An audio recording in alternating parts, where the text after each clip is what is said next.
All right. Hey, music lovers. Welcome to Musical Miles Podcast. I'm your host, Byron Duffin, and I'm here with my new friend, Mr. Bruce Folk. Welcome, Bruce. Oh, thank you. Appreciate it. Well, thanks for taking the time to sit down with us. We're in Sun Valley, Idaho at the Valley Music Fest, and this is day 2 of this inaugural event here in Sun Valley. What a cool deal. Oh, man. Unbelievable. It's been amazing. And you've been on the bill the last couple of days. Yeah. Got to play on stage. Yeah, I got twice today. I started the show out on the second stage, and then I got 15 minutes right before CC Rev, and it was eye-opening experience for sure. yeah. Well, it's always guys got to start somewhere, right? And to get to start at a festival like this, though. Oh yeah, I'm a dive bar player for sure. Throughout Idaho and Montana, like crazy. You've been mentored a little bit by our friend Corey James Grubb. Oh, definitely. Corey and me go back to grade school, man. That's cool. It's kind of a little bit of a kind of cool to watch us both do it because we're the only ones out of Mountain Home that kind of kept the old flame. It's from Pinto Bennett. Pinto Bennett. You're in the. And my dad was a player too. He's played with Pinto as well. Oh, really? That's cool. They've all been in sequence. Pops, Lyle Evans. We're gonna sit down with him maybe tomorrow. Yeah. If not tomorrow, we're gonna get over to Boise. He's a super mentor. Oh yeah, you guys. I mean, you couldn't have had be raised in a better place. Oh, it's great. The crazy thing when I interviewed Corey at his dad's place, his dad's telling us, he said, Pinto. I lived in Pinto lived in my basement. I'm trying to remember which one it was. But anyway, they lived together in high school, like when they were seniors. Oh, he took him over like a son. Yeah. Corey, it was very fascinating. Yeah. Being from Mountain Home because nobody else had to damn give a shit to even understand some of these songs. Right. Yeah. Well, Pinto was such a talented songwriter. And he had such a huge following. Man. For those people who don't know. So good. Pinto Bennett and the Bronze are essentially the king of Idaho in my mind, music royalty, right? Yeah. So they roll into town. Of course, Pinto grew up there. Yeah. But Pinto also toured all over Europe. He had a huge European following. Huge. And all the guys that are now playing with famous Motel Cowboys. But actually are playing with like Buddy DeVore and the Faded Cowboys. Unbelievable. Those guys. He's a hidden secret for sure. Yeah, those guys all knew Pinto and hung out with him and played with him. Kip Attaway. Kip, what a story there. Oh man, he actually came to our show at the Lost River Return and Braun Brothers reunion a couple years back and sang Rock Springs to Cheyenne with us. And Cody Canada showed up. That was.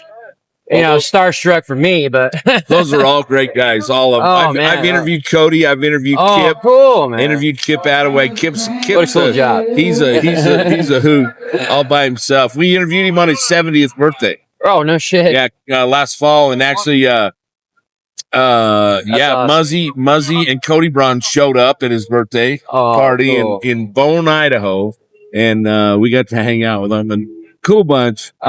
We've been really fortunate. A lot of these Idaho guys guys like Crosby took the stage here yesterday. Jeff, he's such an incredible guitar player. Oh, unbelievable. I actually got a steel player, Jake Freeman, on a lot of my singles and stuff too. Did you? Yeah, so that's what's helped me to get here is honestly his gift, Sure. I'd like to say I'm a writer, but man, when you put that steel to it, it really blows blows it to shreds. Well, there's some great songwriters here, and even holy crap, we're supposed to sit down with Eli Howard this afternoon, and Eli says, "Well, I'm actually from Oregon, Byron, but I said, like you're an honorary Idahoan, man. We'll take you." Well, he plays with Jesse Dane a lot, and I respect him a crap ton. He's another beginning like Corey James. When I met Jesse, we just connected like that, and he's kind of mentored me a lot. There's another great guy that we need to sit down with. Of course. Then you've got Johnny Shoes. Oh, jeez, and he's Jen, his the music store downtown. He's a legend. Yeah, sure. There's some great talent in that Boise Valley, and we need to get over there and sit down and damn right and visit with more of them and get more stories. But because we're pretty proud, definitely, of Idaho.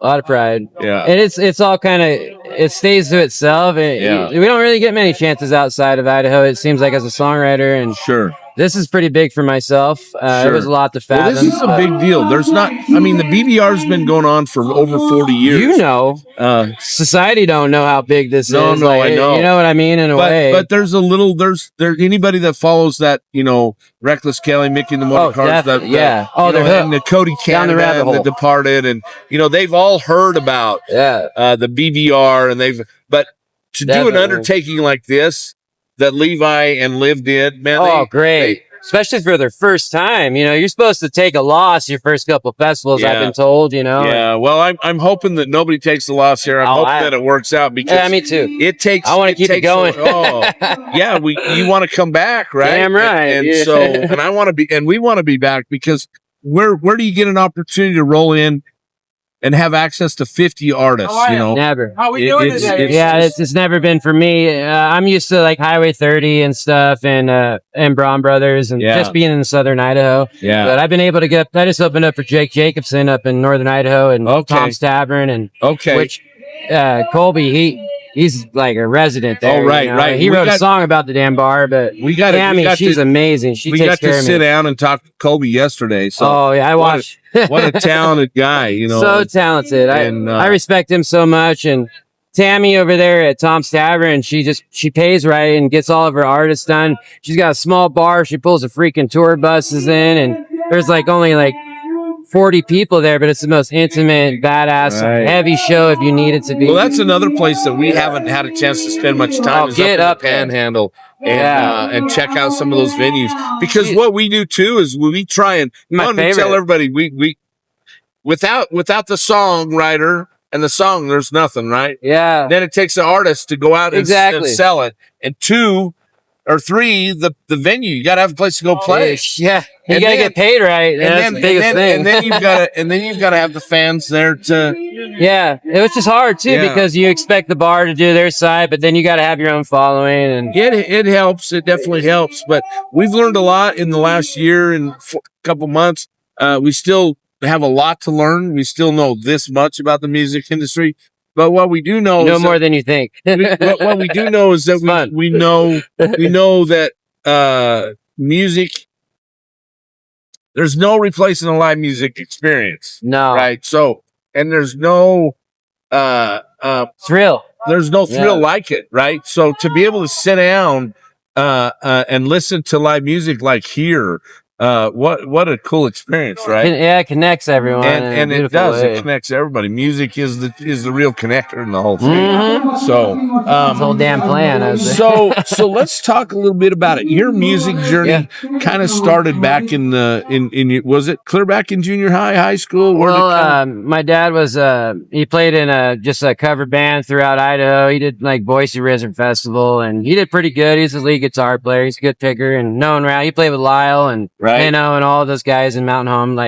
So I grew up in playing with the pole cue, waiting for my dad to get done off the stage. And I didn't take it seriously until I got into my 20s and I got into doing campfires.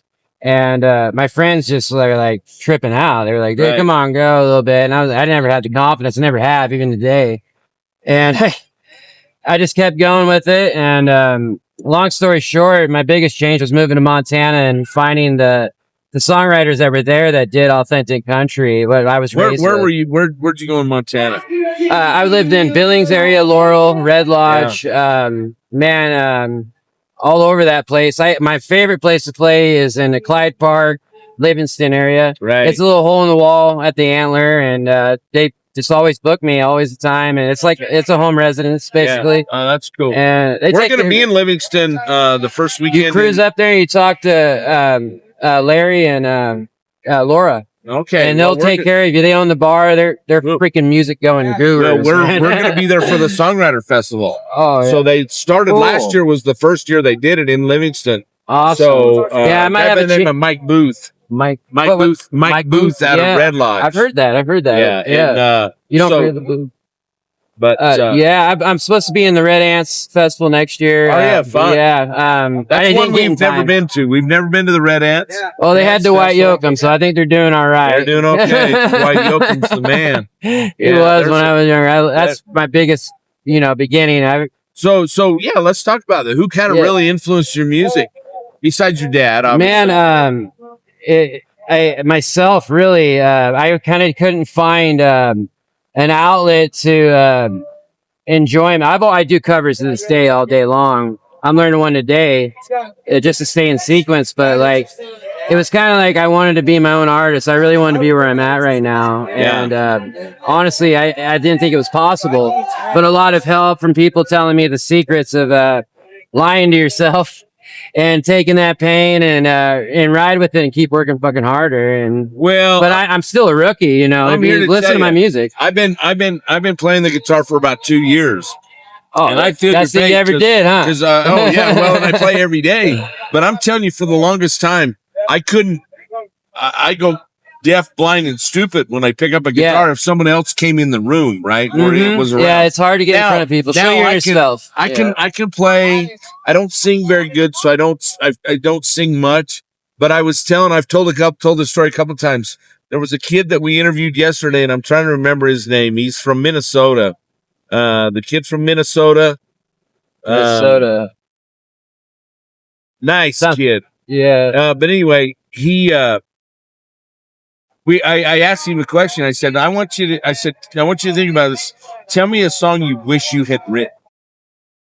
Yeah, Owen. Ooh. And Owen goes, he's super gifted. And I can't remember the first one he told me. And then he goes, and second would be Diamonds and Gasoline from Turnpike. Oh, damn.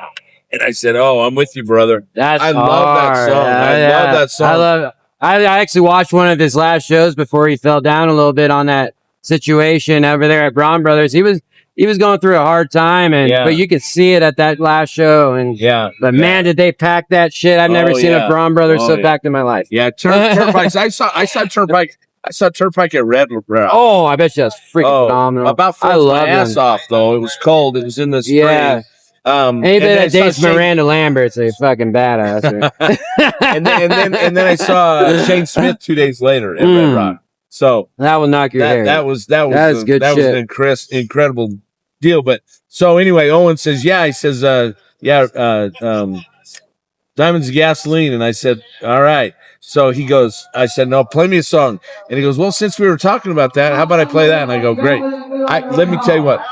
I actually sang it with him on here. Shit. I've never been able to do that. This episode is sponsored by Close.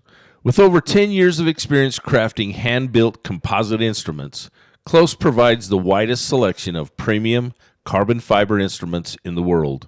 From acoustics to ukuleles, electrics and basses, even mandolins. When picking an instrument, Close doesn't want you to have to make a choice between performance and portability. These instruments stay in tune and intact, whether you're hopping venues or cresting mountains.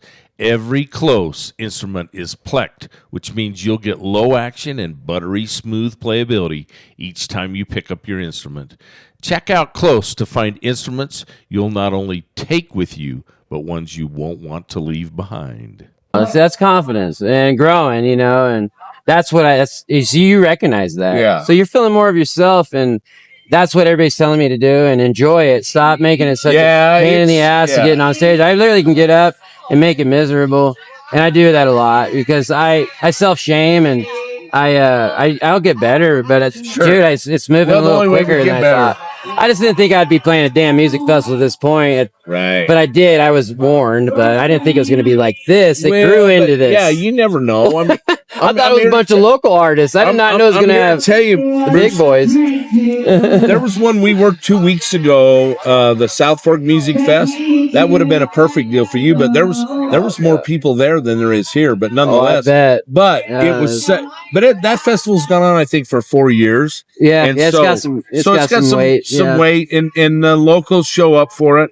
So, but that being said, it's a smaller event like that's easier to, and they had me MC part of it, so I got up on stage and talked. Listen, that doesn't make me nervous.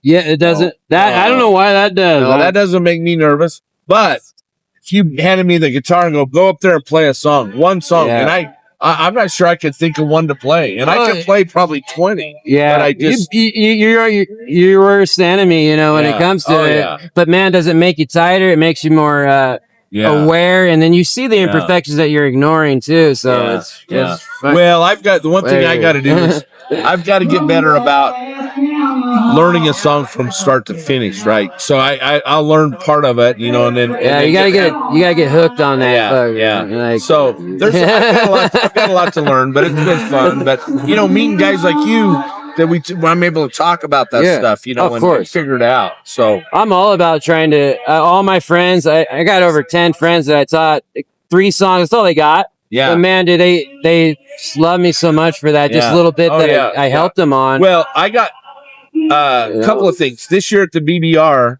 We stayed at Camp Runamuck, which is right next door. That's where normally I go, but I'm kind of a family life lately. So now they got they have a campfire every night, and that's one of my favorite campfires. Beth and those guys are like Byron. She plays the squeeze box all day. She's a legend in that campfire. And so I said, So they go, Byron, you got to come play. What's the girl from Low Down Drifters? Rainy. She plays a stand-up. Stand-up bass. She's always there every year and always a company. It's amazing. But they talked me into playing. I go, guys, you don't know how hard this is for me. And they said, just play. We don't expect you to sing. Just play something. So I played a couple little things, and they were like, no, that's good. And I said, next year, I promise you I'll be better. Yeah. I'll be back, and I'll be better, and I'll be more prepared.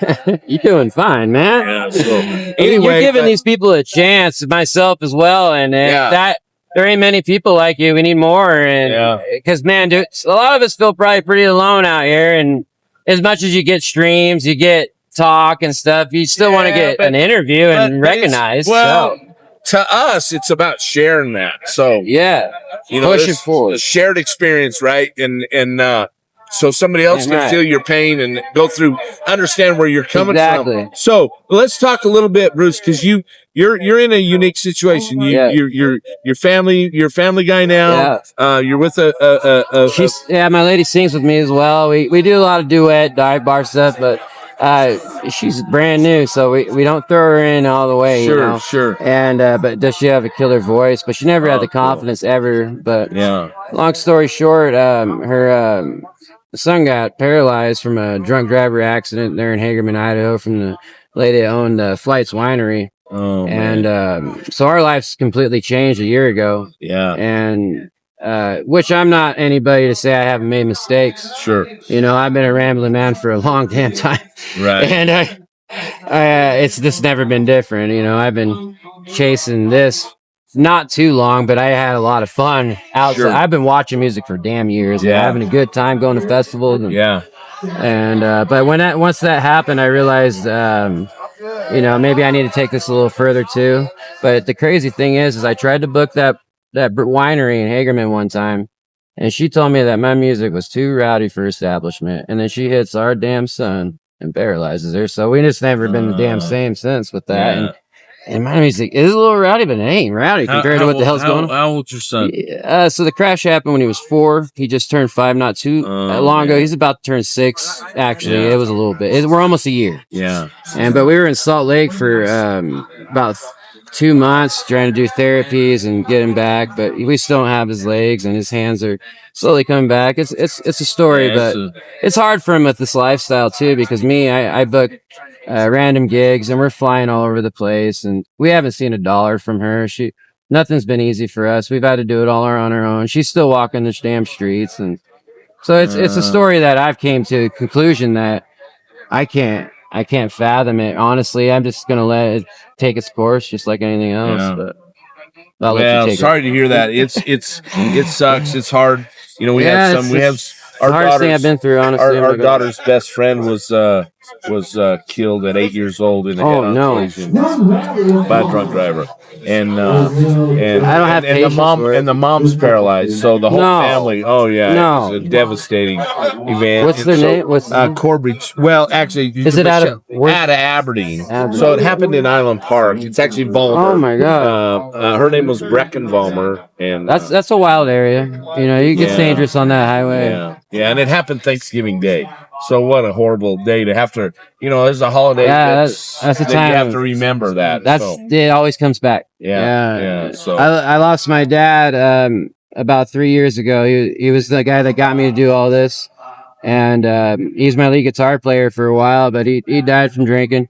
But in that, he loved it. You know, he didn't want me to quit. He wanted me to keep going, but he loved drinking and playing damn music. And now I got a 63 Stratocaster. I don't know what the hell to do with. Play it, man. I'm getting there. I'm working. I'm starting to play more electric, and learning a lot. But yeah, it's been kind of a lot down, but we keep our spirits high, man. And that ain't gonna take us out. Yeah. And obviously, we're still doing this and staying mentally sane in a way. Well, good for you. I mean, it's tough because now you've got that responsibility of that little boy till he gets healed. It's cut my music in half, but I'm a damn man, and that's not my son. Yeah. By blood, but I'm gonna be there because I got, something's watching me out there or whatever. Somebody, I don't know, but it's something's telling me, hey, take care of him, because hell, his dad ain't gonna be there for him. He never has been. Well, it's good for you, Bruce. You better ride that damn thing. Yeah. Well, hey, listen, do me a favor. Grab this Teton guitar. Yeah. You got a pick on you? Yeah, dude. Play us a little tune. Set it up. Would love to hear you play one of your originals. Yeah. Let's do the next one that's actually coming out. It's called Northwest Kind of Woman. Actually, we don't know exactly the name for it just yet, but we're thinking Northwest Kind of Woman, because that's kind of what it is. Okay, I'm going to slide this one over here so we get both of them. Yeah, sure. Thank you. Give us a good...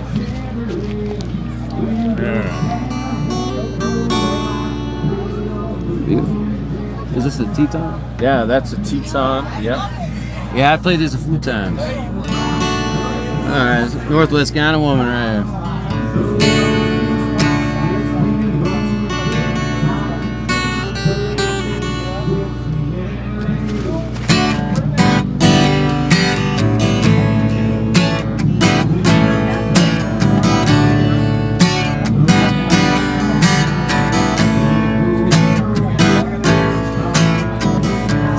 One hell of a Northwest woman, when she helps get through these old cowboys' ways. I grew up working my life away, babe. Darling, I need the same.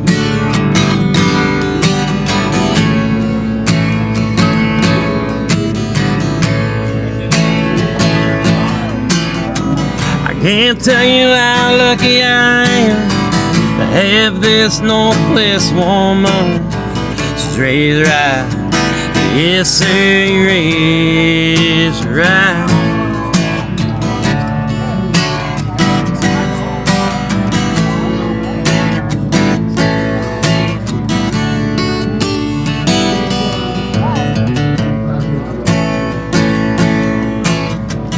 Late night, mountainside, ghetto country playing a mile wide. Yeah, there's nothing like a Northwestern girl. And if you don't mind, I'll always treat her right. Yes, sir, she's my kind.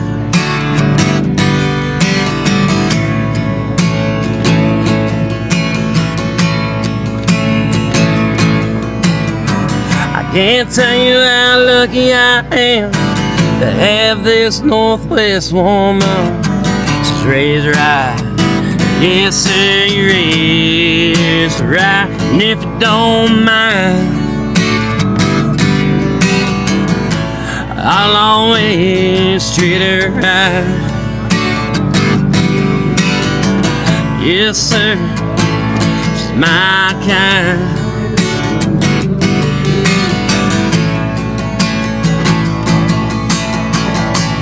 One hell of a Norway woman.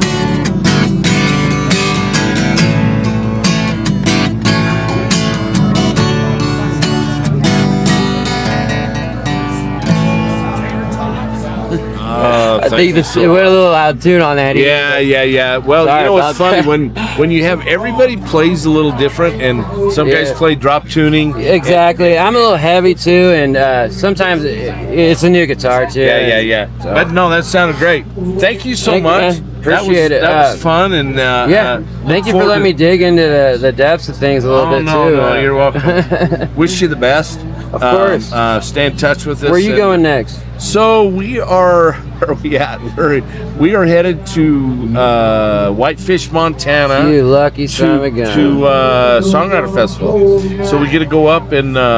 They do on Saturday and I've Sunday. been trying to get into that thing for like 5 years. Have you? Yeah. Well, I know Carrie Klepper, so I know the throw some names out there. But it's hard to get on the other side of Montana when you're from that side. Right. Well, but they have a good program, and so does the guy at Livingston, Mike Booth.